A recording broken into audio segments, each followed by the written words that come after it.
magiciens remplissent ce bâtiment-là. Et ailleurs, beaucoup de magiciens. Ah, le gars est puissant, le gars est puissant. Puissant parce qu'il vous pousse, vous tombez. Vous vomissez. Vous avez une chaleur terrible. Mais parfois, c'est les démons qui arrivent. Puissant parce qu'ils prophétisent sur toi.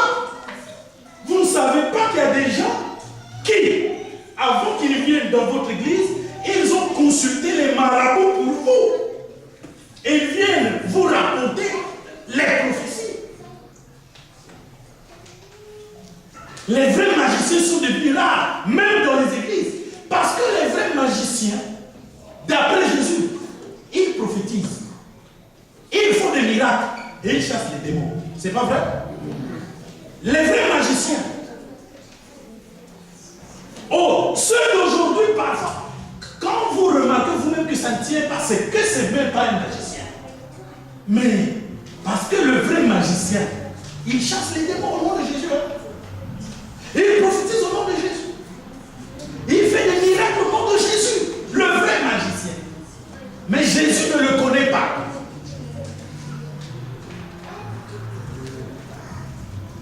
Ce magicien-là qui était Simon, il étonnait tout un village.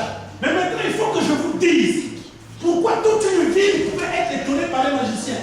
Mais parce que toute une ville était sous la puissance de la malédiction. Parce qu'ils n'avaient jamais entendu le vrai évangile. Mais un homme envoyé par le Saint-Esprit est venu faire la différence. Est-ce que vous suivez? Et c'est en ce moment-là que la joie a rempli la ville. Avant, c'était l'étonnement. Maintenant, c'est la joie. L'étonnement, donc les gens, ils étaient à la fois d'accord, mais il y a quelque chose qui ne tenait toujours pas. C'est ça l'étonnement. L'étonnement, c'est tu es comme convaincu, mais tu n'es pas convaincu. C'est ça l'étonnement. Mais quand l'évangile a été bien prêché, c'est la joie qui a remplacé l'étonnement. Maintenant, si vous ne savez pas faire la différence entre l'étonnement et la joie, l'étonnement, c'est une joie insatisfaite. La joie du Saint-Esprit, c'est une joie complète.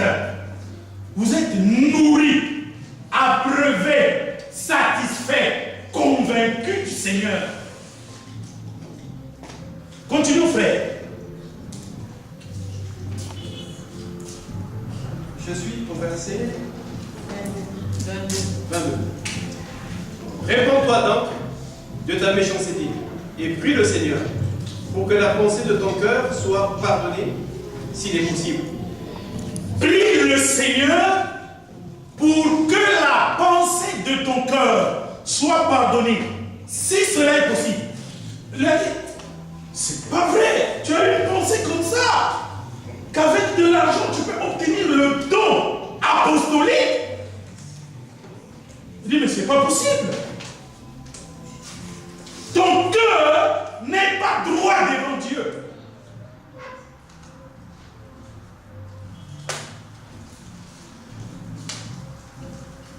L'élément qui fait le lien entre l'esprit, l'âme et le corps, chez toi n'est pas droit devant Dieu. Donc ton esprit, ton âme et ton corps ne fonctionnent pas bien. Parce que l'élément, lui, lubrifiant le mécanisme du moteur ne marche pas. Est-ce que la voiture va marcher? Non. Vielle couler. Comprenez l'image? Continuons, frère. Car je vois que tu es dans un fiel amer. Tu es dans un fiel amer. Et dans des liens de l'iniquité. Tu es dans les liens de l'iniquité. Et c'est quoi? Fiel, amer, l'iniquité, c'est la sorcellerie. Tu es un vase de colère. Un vase de colère ne peut pas être sauvé. Maintenant, vous, aujourd'hui, quelqu'un vient, moi j'étais sorcier, j'étais magicien.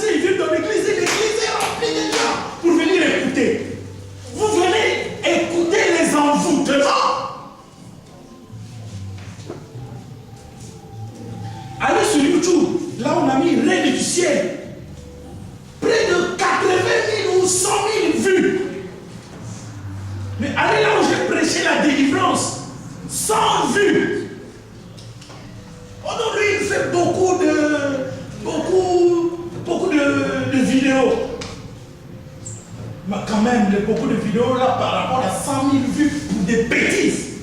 On ne veut pas donner du ciel, j'étais magicien, j'étais dans l'eau. Attends, soyez ne fût-ce que réfléchis. Comprenez que c'est des faussetés, c'est des simulations. Ça, ce n'est même pas encore la magie. C'est des sketchs qu'on vous fait dans les églises. Donc nous ne parlons même pas de Simon le magicien, là où il y a les sketchs là. On n'est pas encore arrivé au niveau de Simon le magicien. Vous comprenez, frère? C'est pourquoi il faut connaître le message de l'évangile à fond. Oh non, mais non, donc les pasteurs là, ils sont sorciers. Mais on est là, la parole de Dieu. C'est quoi un fiel à mère? Posez à ce pasteur, c'est quoi un fiel à mère? Est-ce qu'il connaît le fiel? C'est quoi le fiel?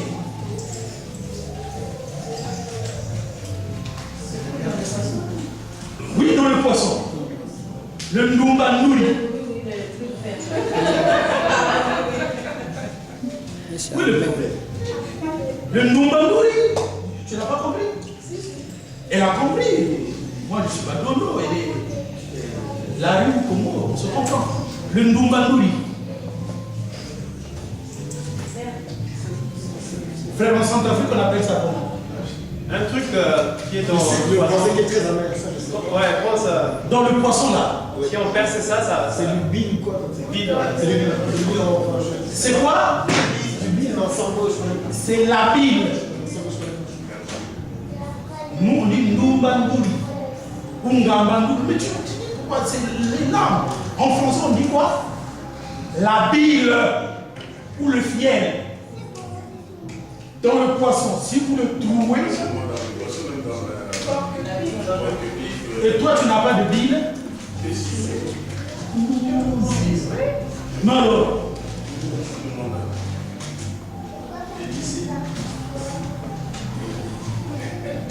Il n'existe au monde qu'un seul animal qui n'a pas de Bible. Quand je dis animal, l'homme est un animal. L'animal est un animal. L'oiseau est un animal. Le poisson est un animal. D'accord? Quel est l'animal qui n'a pas de Bible?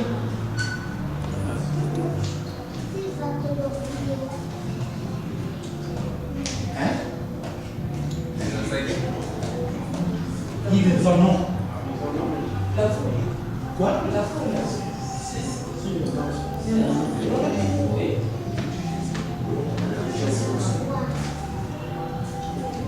Quel est l'oiseau qui n'a pas de Bible? L'aigle.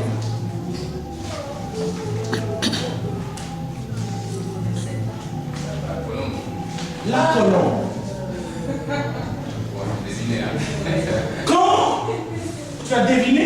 Oui, parce que par rapport à l'évangile, tout ça, c'est... D'accord, Dieu te bénisse. Seulement, quand on étudie les oiseaux, il faut qu'on étudie la poule et la colombe. Mais attends. Vous n'étiez pas là. Mais en zoologie, quand on étudie la volaille, il y a deux qu'on étudie, la poule et la colombe. Obligatoirement la colombe, parce que la colombe n'a pas de bile. C'est pas magicien, c'est pas sorcier, c'est pas savant. À l'école, nous avons tous appris cela. C'est pourquoi Christ est symbolisé par la colombe. Parce qu'en Christ, il n'y a point de péché. Ah! C'est quel verset? Hein? Quel verset? En plus, il n'y a pas de Bible. En Christ, il n'y a pas de péché. La Bible, c'est quoi? La bile, c'est un organe qui attire vers lui tout ce qui fait mal à l'organisme. Donc tout ce qui est amer, lui, il attire ça vers lui. Quand tu manges quelque chose d'amer, lui, il attire vers lui, il garde. Et c'est pourquoi, si vous le trouez, alors que, par exemple, le poisson encore vivant, il va prendre tout ce qui est amer, il va l'envoyer dans tous les compartiments. Et toute la chair devient amère. Voilà. Donc, Pierre dit, je vois que tu es une bile. Et remarquez, une bile est amère. Il dit ça 2 fois. Donc c'est la totale. Tu es dans un fiel amer. C'est la totale. Et il explique, un fiel amer est égal, tu es dans les liens de l'iniquité. Maintenant remarquez, qu'est-ce que Jésus a dit à propos du lien de l'iniquité?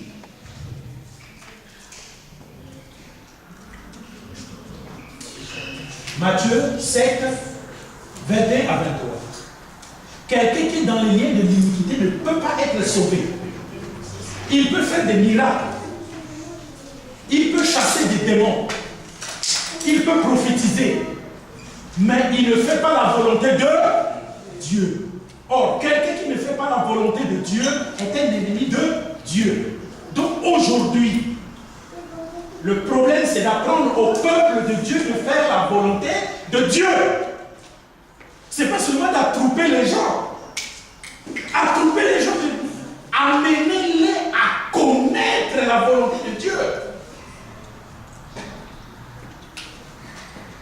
Vous avez pris les gens, ils viennent, non, on fait ça, on fait ça. Ça n'importe qui. Un sorcier, c'est bon, non? Dans l'église, bon, il y aura une chair, un tam-tam, un banc, et on va commencer par demander ça, demander ça, demander ça. On va chanter, on va prêcher, on fait les offrandes, l'église est finie. C'est trop facile. Mais les voir en train de conduire l'église comme ici, là, et expliquer aux gens, c'est pas facile. Donc, oui, oui, mais Dieu est bon. Dieu est bon. C'est le même Dieu qui est sévère, n'est-ce pas? Celui-là qui a tant aimé le monde, c'est celui-là qui ne sauve pas tout le monde. Nous sommes d'accord? Celui qui a tant aimé le monde, c'est celui qui ne sauve pas tout le monde. Présentez ça aux hommes. Si quelqu'un vient seulement dans l'église qui est sauvé, c'est pas vrai. Le processus, il est là, tout écrit dans la parole de Dieu.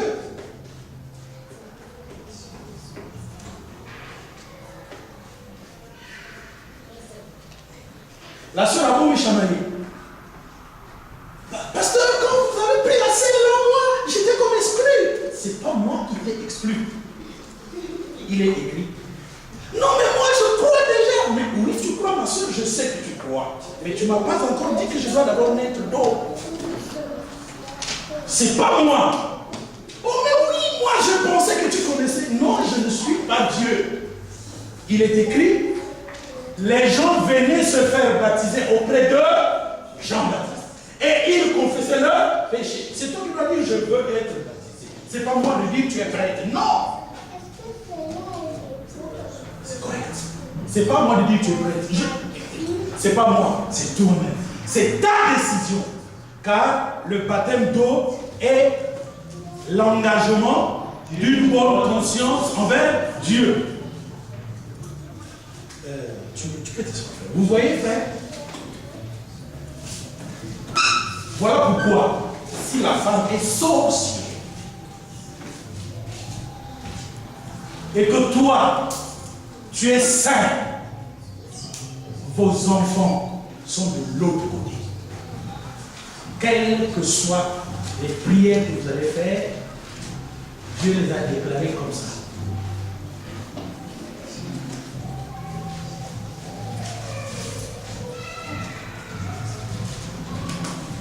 Oui, monsieur. Donc ça pose une problématique là. Quelle problématique? Dans le choix des maris et des femmes. Bien sûr, ça pose. Comment est-ce qu'on va savoir que l'homme est sorcier ou la femme est sorcière? Eh bien oui. Ça, c'est pas à moi de répondre à votre question. C'est vous qui devez répondre à votre question. C'est pas moi. Non, mais nous sommes dans des sociétés, on Ah, rencontre des gens. Dieu ne s'occupe pas de vos Comment savoir et faire le bon choix à ce moment-là? Mais c'est ce que je suis en train de vous dire, c'est vous qui devez faire votre bon choix. Nous ne sommes pas divins, nous ne sommes pas Dieu. Non, non, non. C'est vous qui devez faire votre bon choix.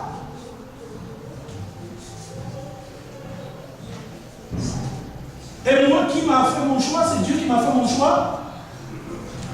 Et toi qui t'as fait ton choix, ce que tu ne sais pas, c'est que tu as déjà fait ton choix.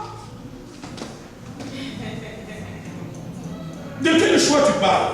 Non, mais comme on est dans le sujet de justement les personnes qui sont liées dans l'iniquité, les sorciers ou les sorcières, ne seront jamais sauvés. C'est ce qu'on vient de bien comprendre. Voilà. Donc ça pose une problématique parce qu'on est en train de dire que si une fille de Dieu est sainte et son mari, par exemple, est dans l'iniquité, les enfants ne seront jamais sauvés. Les enfants sont pourris, impurs.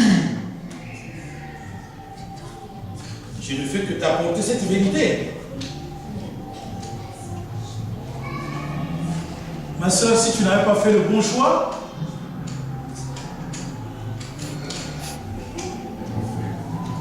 chez nous on dit Kunzwa coucou, Nia. Alléluia. Non mais Kunzwa coucou, Nia. ça ne règle pas la question parce que Je ne peux pas régler cette question. je ne parle pas de moi, je parle de la généralité. Non, moi je vous ai dit ici, parlons de nous. Et ceux qui écoutent les enseignements. Mais ils sont en train d'écouter les mêmes enseignements, c'est ça qui les concerne. Oui, frère.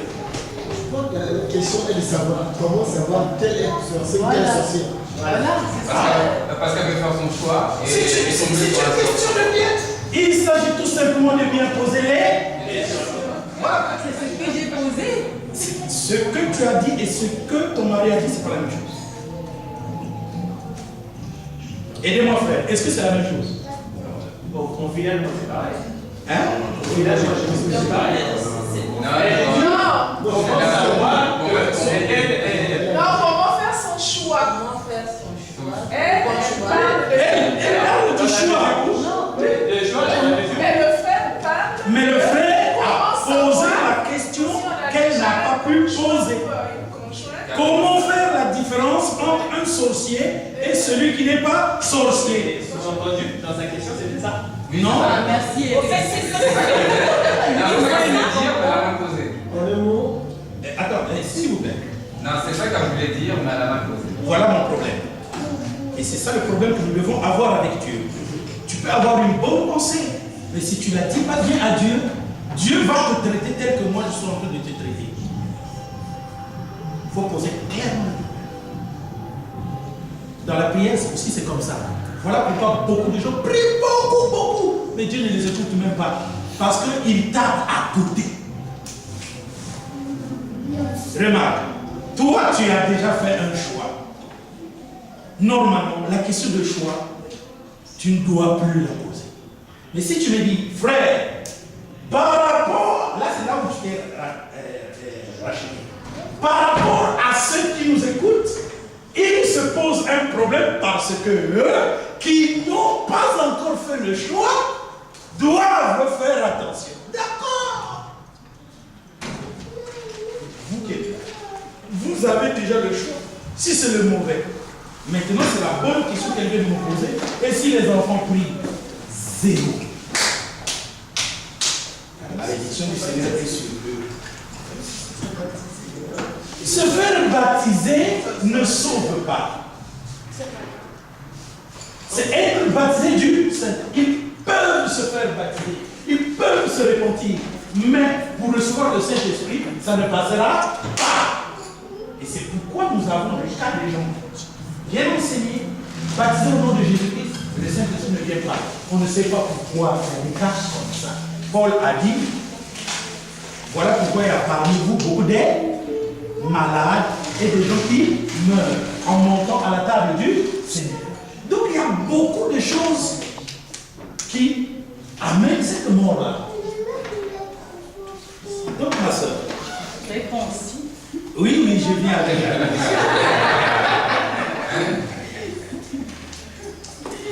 Eh bien, ce qui est vrai, c'est que quand je regarde le frère Eric, quand je regarde le frère Laurent, je regarde la sœur Marie-Thérèse, je ne peux pas savoir s'ils sont sorciers ou pas. D'accord?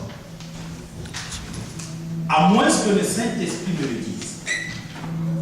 Mais en tout cas, il ne me le dira que lors d'une confrontation ouverte. Par exemple, notre frère Pierre est arrivé à Samarie. Il avait entendu parler de Simon le Magus. Il étonnait les gens, c'était pas son problème. Parce que laisser croître le bon grain et le mauvais grain. C'est à la fin du monde que Dieu enverra les anges pour faire la différence. Vous comprenez? Il arrive. Je n'ai et prier avec ceux qui ont été baptisés au nom du Seigneur Jésus-Christ. Ah, nous sommes là, nous sommes là, nous sommes là. Simon aussi dit, je suis là. D'accord. Et ils se mettent à prier pour eux et à jeûner. Bon, nous allons vous imposer les mains. Il impose les mains, il impose les mains. Il y a quelqu'un qui ne veut pas qu'on lui impose les mains. Simon n'a pas dit, mais viens obligatoirement, je vais t'imposer les mains. Et oui. C'est Simon. Ah. Simon, Pierre.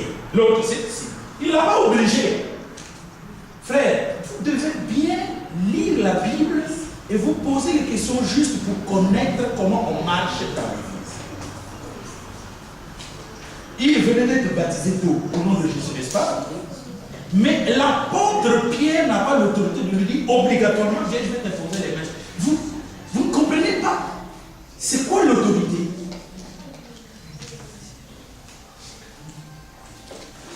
Si c'est aujourd'hui, oh, mais toi tu as été baptisé, non? Allez, viens, je vais t'imposer les mains.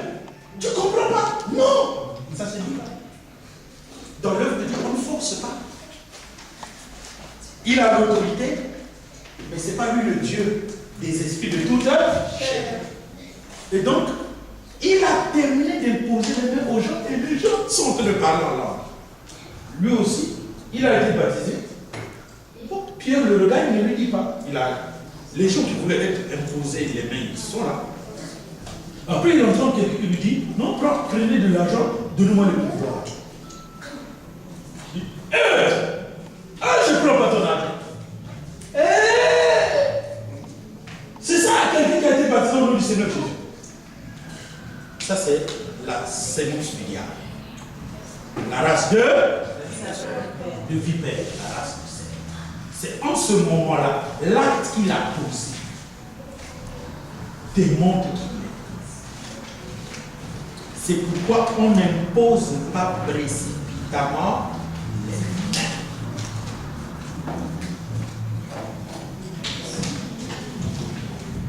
Que Dieu te bénisse. Toi, tu sais comment arracher. Ah, lui, il connaît. Un jour, toute ma Bible est tombée là. Les gens m'ont laissé aller là.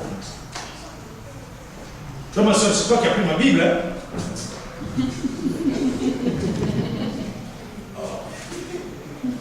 C'est pourquoi il ne faut pas imposer précipitamment les mains. Je cherche le verset. Un journaliste a dit que je ne sais pas quoi de ma Bible là, donc il y a quelque chose là-dedans.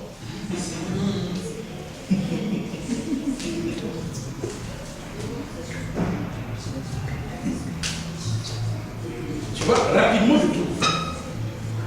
1 Timothée 5, verset 22. 1 Timothée 5, verset 22. N'imposez les mains à personne avec précipitation et ne participe pas au péché d'autrui. Toi-même, conserve-toi pur. Amen. N'imposez pas précipitamment. Reprends le frère. N'impose les mains à personne avec précipitation et ne participe pas au péché d'autrui. Toi-même, conserve-toi pur. Amen. Les mains, on les impose pas précipitamment. Ici, il ne s'agit pas de l'imposition de main pour recevoir le Saint-Esprit, mais l'imposition ministérielle des mains. Pour attester que tel frère a tel ministère. Il ne faut pas le faire précipitamment. Parce que le fait d'imposer, ça oblige Dieu de tenir pour imposable celui qui a été imposé. Si tu as dit tu es ça, Dieu est obligé. Même s'il ne l'était pas, il est obligé. Parce que tout ce que vous direz sur terre est dans les cieux. C'est ça l'autorité qu'il y a sur terre. Donc on n'impose pas les mains précipitamment. Parce que si vous imposez les mains, c'est bien parti.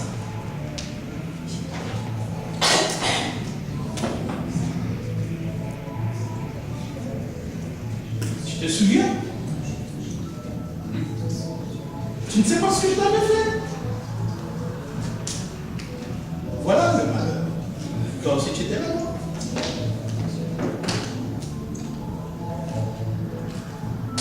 Le frère ne sait pas que tu lui avais posé. Tu ne te souviens plus. Voilà pourquoi ce don-là ne se manifeste pas. C'est ça dans l'église. C'est question d'être impliqué. Il faut savoir ce qu'on vous fait. Je suis toi.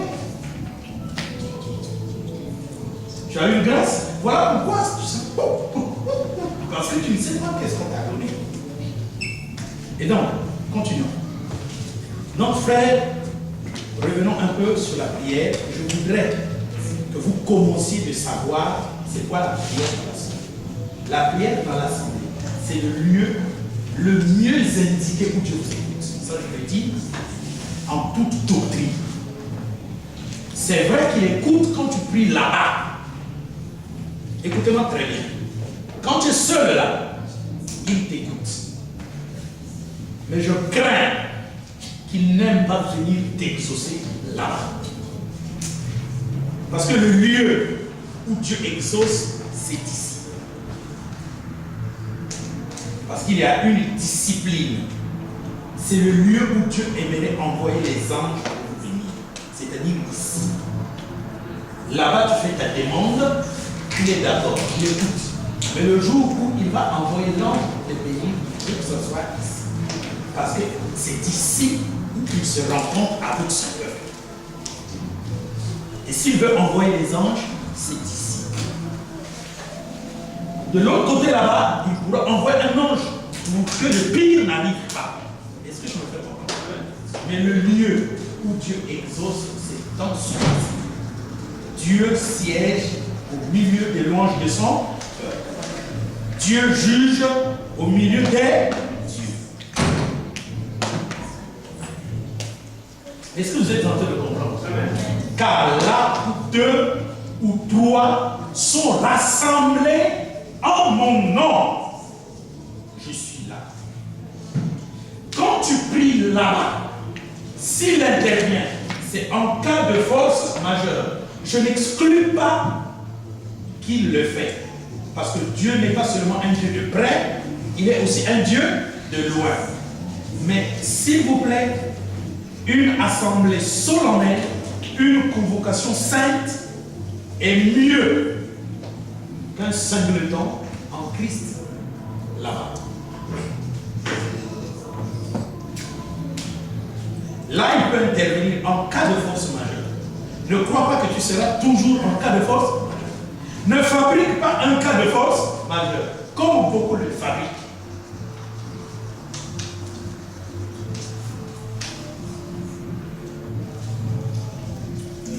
Frère, il faut que tu me rappelles, je pense qu'on doit soutirer dans le livre les 7... je vais vous enseigner sur les 7 points qui nous unissent et les 7 points qui nous désunissent. Pour connaître qu'est-ce qu'une secte et qu'est-ce qu'une église de Dieu vivant. 7 points. C'est-à-dire qu'on dit non, ça c'est pas une église, c'est faux.